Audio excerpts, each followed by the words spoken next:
ইতালির রাজধানী রোমে একই পরিবারের ৩ বাংলাদেশি নাগরিককে ছুরিকাঘাতে হত্যার ঘটনা ঘটেছে। নিহতদের মধ্যে রয়েছেন ৫ বছর বয়সী এক কন্যা শিশু এবং তার বাবা মা। এই ঘটনায় পরিবারের বড় ছেলে আহত হলেও প্রাণে বেঁচে গেছেন।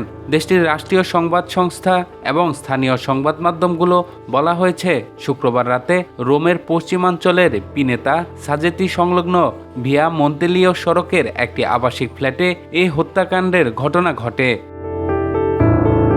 পরিবারের কর্তা নিহত কামাল হোসেনের গ্রামের বাড়ি নোয়াখালীর বসুরহাটে। তিনি দীর্ঘদিন ধরে সপরিবারে ইতালিতে বসবাস করে আসছিলেন। স্থানীয় সংবাদ মাধ্যম জানায়, ওই দিন গভীর রাতে অজ্ঞাত এক ব্যক্তি অস্ত্র হাতে ওই ফ্ল্যাটে ঢুকে পরিবারের সদস্যদের উপর হামলা চালায়। হামলাকারীর অস্ত্রের আঘাতে ঘটনাস্থলেই কামাল হোসেন, তার স্ত্রী এবং তাদের ৫ বছর বয়সী কন্যা সন্তানের মৃত্যু হয়।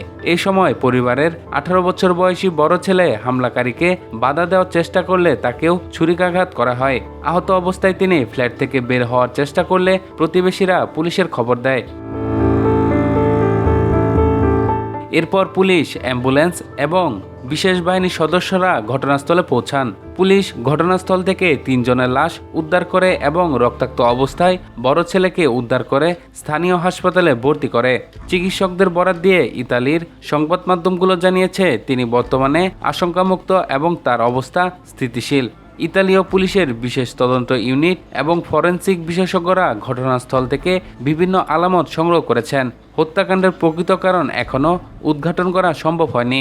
পুলিশ জানিয়েছে, এটি পরিকল্পিত কোনো হত্যাকাণ্ড, ডাকাতি নাকি ব্যক্তিগত কোনো শত্রুতার জেরে ঘটেছে তা খতিয়ে দেখা হচ্ছে।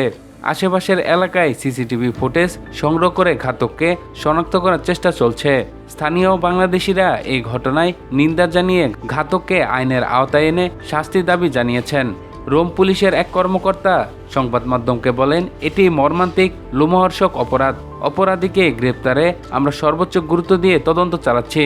ইতালীয় আইন শৃঙ্খলা বাহিনী জানিয়েছে, তদন্তের স্বার্থে নিহতদের পরিচয় ও মামলার বিস্তারিত তথ্য এখনই আনুষ্ঠানিকভাবে প্রকাশ করা হচ্ছে না।